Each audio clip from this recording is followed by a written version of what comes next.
Ustadz, apa benar seorang suami itu menanggung dosa-dosa istrinya? Apa benar seorang suami itu menanggung dosa-dosa istrinya? Baik Ustadz, pertanyaannya masih banyak, ada beberapa nih Ustadz. Mudah-mudahan waktu kita masih cukup. Amin. Berikutnya, ini pertanyaan begini. Ustadz, apa benar seorang suami itu menanggung dosa-dosa istrinya? Bukankah setiap manusia itu akan mempertanggungjawabkan dirinya sendiri di akhirat kelak? Ini memang bagus nih pertanyaan Ustadz. Bengkak juga awak jadi laki-laki menanggung dosa bini, Pak. Wala taziru waziratun wizra ukhra. Orang tak memikul dosa orang lain. Dalam Islam tak ada dosa warisan kita memikul dosa kakek kita. Apa salah kita? Di mana letak keadilan Tuhan? Ya pikul masing-masing. Mikul dosa kita aja tak terpikul-pikul, mau mikul dosa orang pula. Wala taziru waziratu wizra ukhra. Kita tak bisa memikul dosa orang lain. Tapi ada kesalahan kita. Bukan kesalahan dia, kesalahan kita. Contoh, kita punya anak. Anak itu kita punya kewajiban mendidik dia. Tak kita didik dia masuk TK Al-Quran. Tak kita masukkan dia ke pondok tahfiz Quran. Tak tahu dia halal haram. Hantam kromo bantai saja riba sude. Habis itu mati kita. Maka mengalir dosanya ke kita gara-gara kita tidak menunaikan kewajiban kita kepada dia. Hukum asalnya tak ada dosa dia mengalir ke kita. Sudah kita masukkan dia ke pesantren, Islamic boarding school, sekolah full day, tahfiz Quran, nasihat bebuih mulut kita ngasih tahu, jangan kau makan haram nak, jangan kau berzina nak, jangan kau pacaran nak, kau kerja. Sudah kita kasih tahu, mati kita, buat salah juga dia, dosa masing-masing. Lana a'maluna walakum a'malukum, dosa kau tanggung, dosaku ku tanggung. Karena kita tidak salah lagi. Tapi kalau kita tidak mendidik dia, dosa tidak mendidik itu yang kita dapatkan. Begitu juga terkait dengan istri. Istri bukan urusan kita Pak Ustadz, kan urusan bapaknya. Setelah kau akad nikah, berpindahlah. Itu makanya calon mertuamu itu kan dipegangnya tuan tanganmu itu tuh. Hai Fulan, ya Pak. Itu gue pikir Pak sembarangan aja itu dia pegang. Itu dia tanya, hai Fulan, supaya kita sadar, nih mau berpindah nih, mau transfer ini. Jangan bayangkan transfer kos-kosan sama mobilnya, bukan. Yang mau kita pindah itu adalah tanggung jawabnya. Makanya sejak saat itu kau sebagai laki-laki pemuda, sebelumnya sholatmu saja yang kau pentingkan. Sebelumnya asal tertutup pusatmu sama lututmu selesai. Tapi setelah ada satu gerbong di belakangmu, maka sejak itu kau punya tanggung jawab. Mana bunyi hadisnya? Kullukum ra'in, setiap kamu adalah pemimpin, wa kullukum mas'ulun ar-ra'iyatih. Kau akan ditanya tentang segala yang dilakukan oleh orang yang di bawah kuasamu.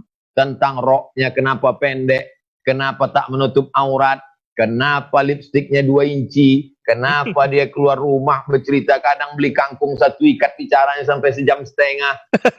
Kenapa dia ikut arisan riba, kenapa begini, kenapa begini. Oleh sebab itu maka laki-laki ini mesti dia ikut kursus perkahwinan kata orang Malaysia supaya tahu apa kewajiban dia. Laki-laki itu dikasih harta warisan banyak bukan karena Islam diskriminatif pada perempuan, karena laki-laki memberi mahar, laki-laki menanggung biaya nikah, laki-laki bertanggung jawab 2 kali lipat. Ar-rijalu qawwamuna 'alan nisa. Itulah maka laki-laki diberikan warisan banyak supaya dia berwibawa, supaya dia dihormati, supaya dia disegani. Oleh sebab itu maka laki-laki 5 tanggung jawabnya. Mengasih makan, memberi pakaian, tempat tinggal, pendidikan, perhatian. Tapi jangan gara-gara ini laki-laki ini jadi takut. Ini banyak laki-laki sekarang takut jadi laki-laki, jadi bencong semua. Nauzubillah. Oleh sebab itu kita didik saja dia menjadi laki-laki yang bertanggung jawab. Demikian akhi. Baik Ustaz, jadi sekali lagi tidak ada tanggung jawab kita lagi kalau sudah kita nasihati, sudah kita sampaikan, sudah kita didik, kalau dia masih salah juga, dosa dia, gitu ya. Tapi kalau mau lepas tanggung jawab nampaknya. Nah, kalau sudah kita didik, jangan. Bukan mau lepas Ustaz. Pokoknya kita didik aja. Ditekankan bahwa kami sudah mendidik kalian, panjangkan jilbab, ikut pengajian, jelaskan begini, biar jangan apa kali kalian. Gitu. Jangan apa kali, nampak apanya itu sikit ya kan Ustaz. Baik Ustaz, lanjutan sikit tentang ini Ustaz. Jadi ini ada kaitannya pertanyaan berikutnya. Ini pertanyaannya bunyinya begini, yang mulia Ustaz UAS yang diberkati Allah. Saya ingin mendengar pendapat Ustaz tentang hal ini. Tahun 30-an hingga tahun 60-an, film-film barat Hollywood melazimkan adegan ciuman alias pacaran. Akibatnya tahun 80-an, remaja dunia termasuk Indonesia lazim melakukan pacaran. Tahun 70-an hingga 90-an, film barat melazimkan adegan ranjang alias seks bebas. Akibatnya remaja tahun 2000-an lazim melakukan seks bebas. Tahun 2000-an sampai sekarang ini, film-film barat melazimkan adegan LGBT dan dialog ateis, terutama dari TV kabel seperti Netflix, HBO, dan lain-lain. Kalau melihat pola-pola sejarah di atas, maka dalam 10 tahun dari sekarang, remaja kita akan lazim pula melakukan LGBT dan ateis. Macam mana caranya kita mengatasi hal ini? Apakah misalnya memasukkan anak ke dalam pesantren adalah satunya cara untuk menghindari remaja kita dari kelaziman maksiat di atas? Nah, ini pertanyaan kira-kira begitu, Ustaz. Sekitar 5 tahun yang lalu, saya Dewan Juri Musabaqah Tilawatil Quran Provinsi Riau.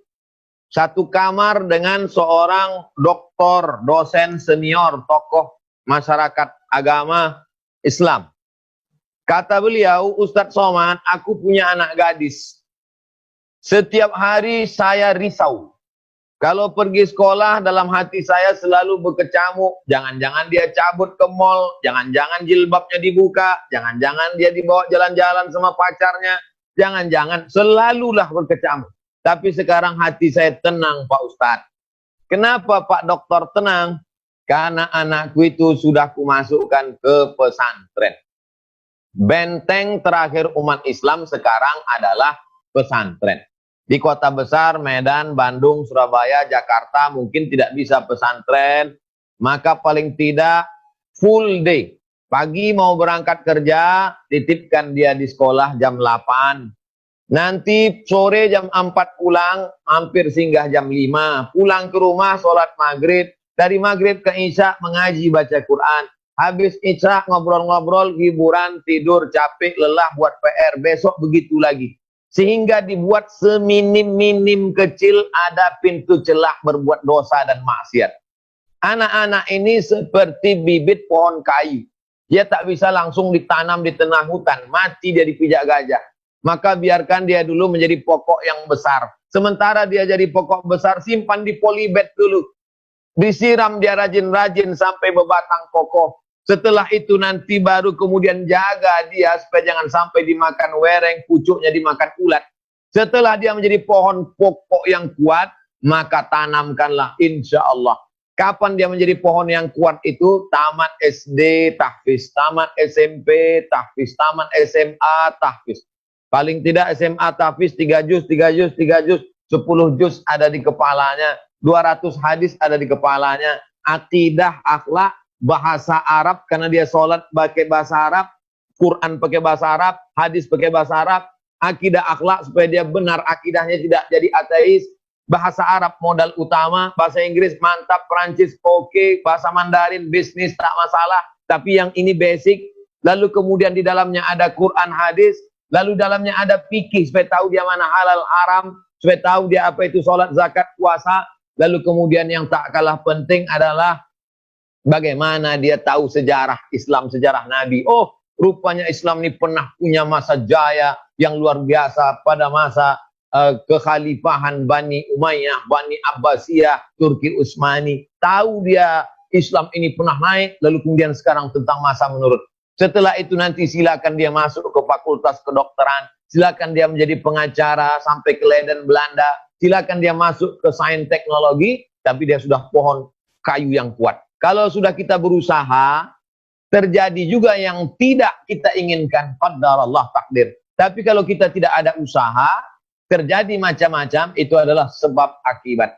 Usaha terus, banyak-banyak berdoa, jangan kasih makan haram, berdoa tiap hari, Rabbi habli minas sholihin, tutupkan pintu hatinya untuk berzina, tutupkan pintu hatinya jangan jadi LGBT, tutupkan pintu hatinya itulah yang menggerakkan. Kalau baik hatinya, maka akan baik semuanya. Qalbul mu'min baina asabi'ir rahman. Hati orang itu dalam kuasa Allah. Minta pada Allah supaya hatinya itu senantiasa dibimbing oleh Allah Subhanahu wa taala. Kalau baik hatinya, dari ujung rambut sampai ke ujung kaki akan menjadi baik. Demikian, akhi. Terima kasih, Ustadz. Ustadz, kenapa kita susah sekali untuk mengamalkan sabar dan ikhlas ya Ustadz? Pada saat kita mendapatkan musibah. Kita sudah pasrah nih untuk menerima qadarullah kita. Tapi pada saat yang tetapi pada saat kita berserah muncul bayangan kekhawatiran pada diri kita. Cemana cara kita bisa bersabar dan ikhlas, Ustaz? Setelah semua orang masuk ke dalam surga, lalu Tuhan bertanya, Maza turidun, mau apa lagi kalian? Semua udah dapat, udah. Jannatin tajri min tahtihal anhar, taman-taman mengalir, surga-surga di bawahnya, kebun-kebun yang indah, makanan-makanan, semua sudah dapat. Maza turidun, apa lagi yang kalian mau, wahai penghuni surga? Penghuni surga berkata, ridhoka, ada satu yang kami belum dapat, ya Allah. Apa itu ridhoka? Ridhom. Ternyata orang yang sudah masuk surga belum tentu dapat ridho Allah. Apa syarat untuk mendapatkan ridho Allah? Syaratnya, orang mendapatkan ridho Allah kalau dia ridho menerima ujian Allah Ta'ala. Makanya doa kita, Allahumma inna nas'aluka ridhoka wal jannah. Minta ridho Allah dulu baru surga. Karena orang yang dapat surga belum tentu dapat ridho. Tapi orang yang dapat ridho pasti dapat surga. Karena Allah kalau sudah dia ridho itu bahasa kitanya senang hati. Kalau Allah sudah senang hati menengok kita, maka semua dia kasihkan. Macam ibu lah. Ibu kalau sudah senang hati menengok bapak, ambillah abang semua. Asal jangan abang berbini sekali lagi. Kalau sudah ridho, kalau sudah senang hati orang, maka semua akan dia kasih. Ya. Apakah Ustadz Somad tahu kalau Ustadz diridhoi Allah atau tidak diridhoi Allah? Saya tak tahu sholat saya diterima atau tidak. Saya tak tahu puasa saya kemarin diterima atau tidak. Tapi saya tahu bahwa saya diridhoi Allah atau tidak. Dari mana Ustadz tahu? Ketika aku ridho menerima takdir Allah, saat itulah Allah ridho melihat aku. Itu bukan ucapan saya. Saya kutip dari kitab, judulnya ditulis oleh Imam Ar-Risalah Al-Qushairiyah, Imam Abdul Karim Al-Qushairi. Aku tahu kapan Allah ridho kepada. Loh, kok bisa tahu? Ketika aku ridho menerima takdir Allah, saat itulah Allah sedang ridho kepada. Jadi kalau dikatakan kenapa berat? Karena dia puncak tertinggi. Ikhlas di bawah, qanaah di bawah, tawakal di bawah. Puncak daripada amal adalah ketika ridho. Makanya nabi-nabi itu ujiannya ridho. Anak mati, kulit berulat, kebun hancur, habis semuanya, orang benci. Nabi Ayub alaihissalam, ada dia mengeluh pada Allah? Tak ada. Tapi akhirnya dia berdoa juga, Pak Ustaz. Coba tengok isi doanya. Rabbi anni massaniyad-durr wa anta arhamur rahimin. Ya Allah, aku kena penyakit, Engkau Maha Penyayang. Itu aja. Tak ada dia bilang, kok parah kali lah penyakitku ini, kok beginilah, rupanya apa kalilah amalku ini. Tak ada dia bilang. Dia cuma bilang, Rabbi anni massaniyad-durr, aku sakit ya Allah. Wa anta arhamur rahimin, Kau Maha Penyayang di antara yang penyayang. Berdakwah ke suatu kampung, semua orang di kampung itu mengusir. Akhirnya pergilah dia. Lalu kemudian sampai di tengah lautan, diundi di tengah laut, nama dia terus yang keluar, dicampakkan orang karena kapal mau tenggelam, masuk ditelan ikan, perut ikan, gelap malam, gelap laut, gelap perut ikan. Ada dia mengeluh? Tak ada.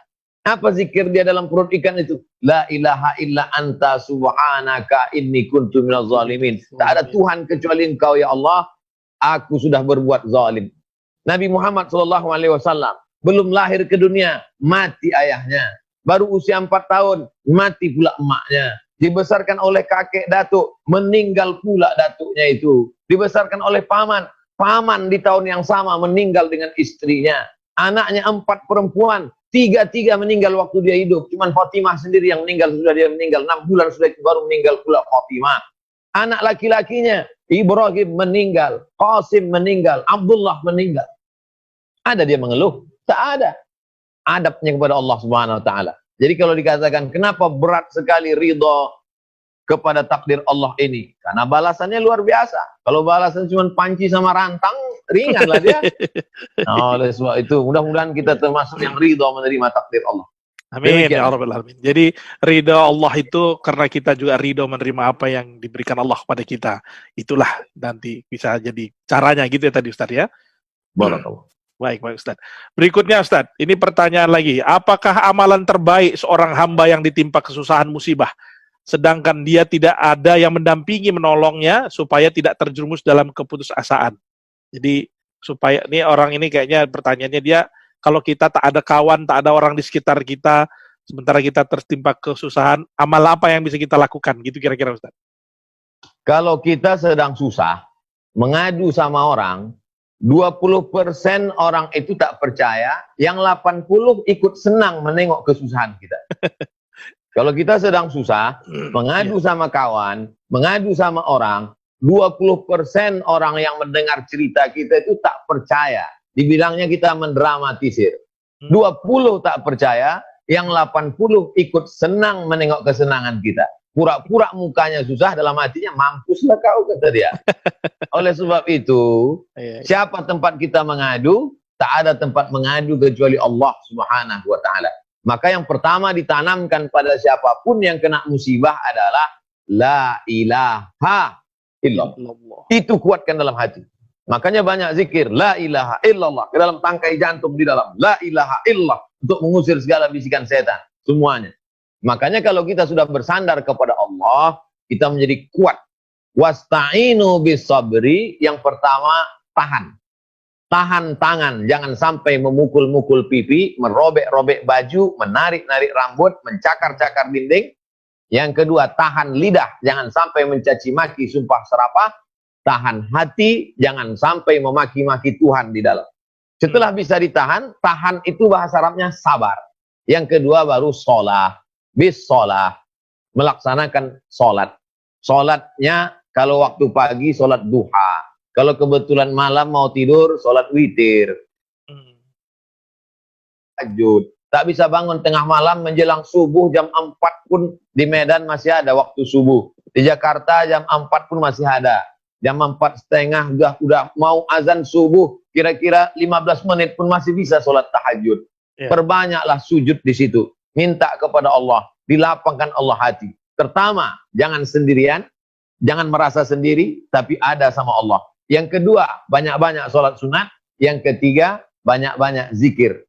Saya tidak memilihkan zikir khusus. Ada orang zikirnya nyaman, astaghfirullah. Ada orang zikirnya subhanallah bihamdihi subhanallahil azim. Ada orang zikirnya Allahumma sholli ala sayyidina Muhammad. Terserah. Ada orang zikirnya baca Quran. Terserah. Orang yang sibuk berzikir mengingat aku, sampai dia lupa berdoa kepada aku, maka kuberikan dia lebih baik daripada yang kuberikan pada orang yang berdoa. Allah. Man syaghalahu zikri, siapa yang sibuk berzikir mengingat aku, sampai dia lupa meminta kepada aku, maka kuberikan dia lebih baik daripada yang kuberikan kepada orang yang berdoa. Ada orang asik aja berdoa, tapi tak pernah berzikir. Ini hambaku, sibuk berzikir mengingat aku, sampai lupa dia berdoa. Kuberikan dia lebih baik daripada yang kuberikan kepada orang yang berdoa. Yang namanya hidup ini tak pernah orang lepas daripada ujian. Bedanya ada orang bersandar kepada Allah, ada orang yang melarikannya ke ngobrol menjadi ghibah, ada pula yang pakai sabu-sabu narkoba, akhirnya mati, dan semuanya mati. Orang baik mati, orang jahat pun mati, cuman bedanya apa yang akan kita terima setelah kita mati. Demikian. Baik, terima kasih Ustaz. Jadi kesimpulannya tadi jawabannya adalah jangan merasa sendiri, ada Allah dengan kita. Yang kedua, banyak-banyak sholat malam, sholat tahajud, dan juga berzikir.